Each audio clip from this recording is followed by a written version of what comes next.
विश्व के ताकतवर देशों के समूह ग्रुप 7 यानी G7 के सम्मेलन में चीन को लेकर जोरदार चर्चा हुई। अद्विक को ब्लड कैंसर है। उसके माँ बाप उसके इलाज कराने में असमर्थ हैं। इन्हें आपकी एक छोटी सी मदद की जरूरत है। डिस्क्रिप्शन में दिए हुए लिंक पर जाएं और अद्विक की उम्मीद बने।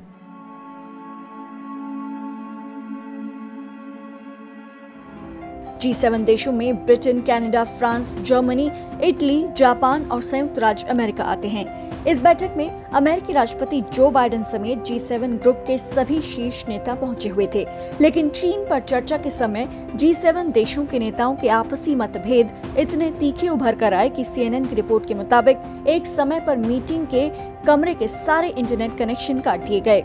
G7 देशों के नेताओं के बीच चीन को लेकर चर्चा इस मुद्दे पर गर्म हुई कि चीन के साथ डील कैसे किया जाए और चीन के बढ़ते वैश्विक प्रभाव से कैसे निपटा जाए।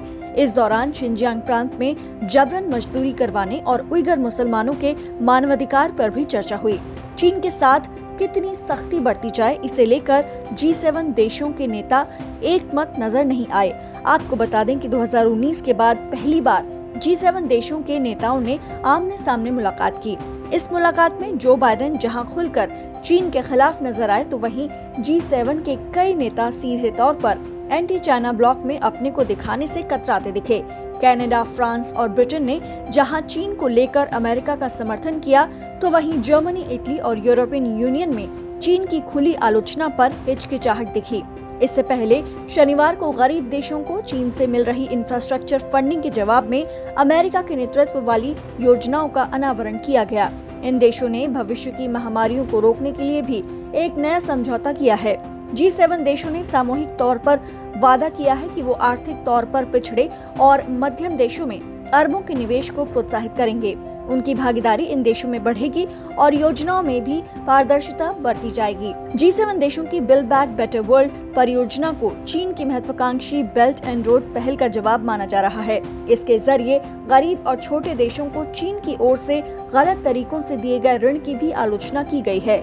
व्हाइट हाउस की ओर से साझा बयान के मुताबिक राष्ट्रपति जो बाइडेन ने कार्बिस बे में शिखर सम्मेलन के दूसरे दिन स्ट्रैटेजिक कंपटीशन विद बीजिंग पर अपने सहयोगी नेताओं को संबोधित किया। उनके साथ ब्रिटेन के पीएम बोरिस जॉनसन और कनाडा के पीएम जस्टिन ट्रूडो ने भी अपनी बातें साझा की। G7 नेताओं से उम्मीद की जा रही है कि वो इस साल और अगले साल गरीब देशों को 1 अरब वैक्सीन की खुराक दान करने का संकल्प करेंगे। हालांकि कैंपेनर्स इस बात को मानते हैं कि कोरोना संकट को खत्म करने के लिए किए जा रहे प्रयास धीमे हैं। G7 देशों के नेताओं के इस सम्मेलन की मेजबानी इस बार ब्रिटेन ने की। समुद्र के पास मौजूद एक रिजॉर्ट कार्बिस बे में G7 देशों के सम्मेलन की औपचारिक तौर से शुरुआत की गई थी। इस सम्मेलन में भारत, ऑस्ट्रेलिया, साउथ कोरिया और साउथ अफ्रीका को मेहमान के तौर पर बुलाया गया।